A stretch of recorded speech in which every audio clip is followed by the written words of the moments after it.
আসসালামু আলাইকুম রহমতুল্লাহ। বিসমিল্লাহির রহমানির রহিম। আমার প্রিয় ময়মনসিংহ সদর এলাকার আমার প্রাণপ্রিয় ভোটার ভাই ও বোনেরা এবং সাধারণ সচেতন জনগণ, প্রথমে আল্লাহ পাকের কাছে শুকরানা আদায় করি যে অনেক বছর পর আমাদের আদর্শিক মা বেগম খালেদা জিয়ার নেতৃত্বে, তার পরিকল্পনায় ফ্যাসিস্ট হাসিনাকে হটিয়ে একটি গণতান্ত্রিক পরিবেশ সৃষ্টির মাধ্যমে আজকের এই পরিস্থিতি। আমি মনে করি যে বেগম খালেদা জিয়ার আহ্বানে সারা বাংলাদেশের সকল শ্রেণী পেশার মানুষ, সচেতন ছাত্র সমাজ বৈষম্য বিরোধী আন্দোলনের মাধ্যমে হাসিনা পতনের এক দফার আন্দোলন শুরু হয়। পরবর্তীতে বহু শহীদের আত্মার বিনিময়ে, বহু ভাইয়ের যোদ্ধাদের অঙ্গহানি, বিভিন্ন অনেক পরিবারের অভিভাবক শূন্য গুমের,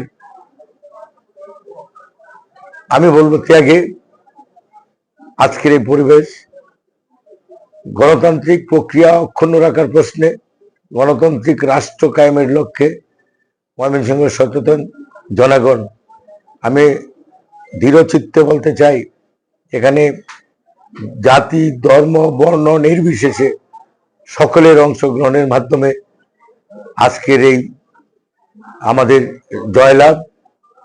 আমি মনে করি এই জয়লাভ মহান স্বাধীনতার ঘোষক শহীদ রাষ্ট্রপতি জিয়াউর রহমানের আদর্শে গড়া সংগঠন, আপুসীর নেত্রী, বাংলাদেশের সবচেয়ে কৃতিত্বপূর্ণ ব্যক্তিত্ব বেগম খালেদা জিয়ার অবদান। আমরা ওনাদের স্মরণ করব চিরদিন, যতদিন এই বাংলাদেশ থাকে। আমার এই এলাকার মানুষজন আমাদের সে আবেদনকে তারা গ্রহণ করেছে।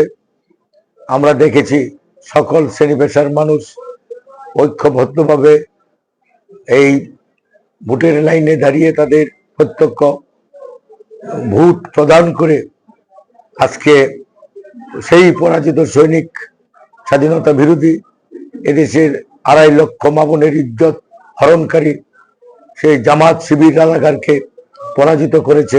আমি মনে করি সেটা স্বাধীন চেতা মানুষেরই সেই তাদের দৃঢ়তা। চেষ্টা করব সকল শ্রেণী পেশার মানুষের সাথে কথা বলে জনাব তারেক রহমানকে সহযোগিতা করতে এবং এই বিভাগীয় অনুন্নত শহর সহ সেই কোতোয়ালির 11টি ইউনিয়নের সকল গণমানুষের ভাগ্যের উন্নয়নের জন্য আমি কাজ করব।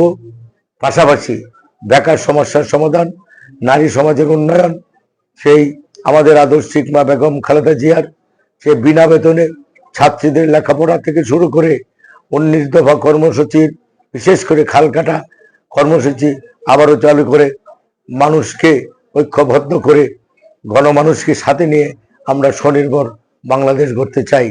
আমি আবারও আন্তরিকভাবে আমার প্রাণপ্রিয় ময়মনসিংহ সদর 4-এর সকল জনগণকে, সকল মানুষজনকে আমি সেবা দিতে চাই। আপনারা এলাকার মানুষজন সকলে সহযোগিতা করবেন।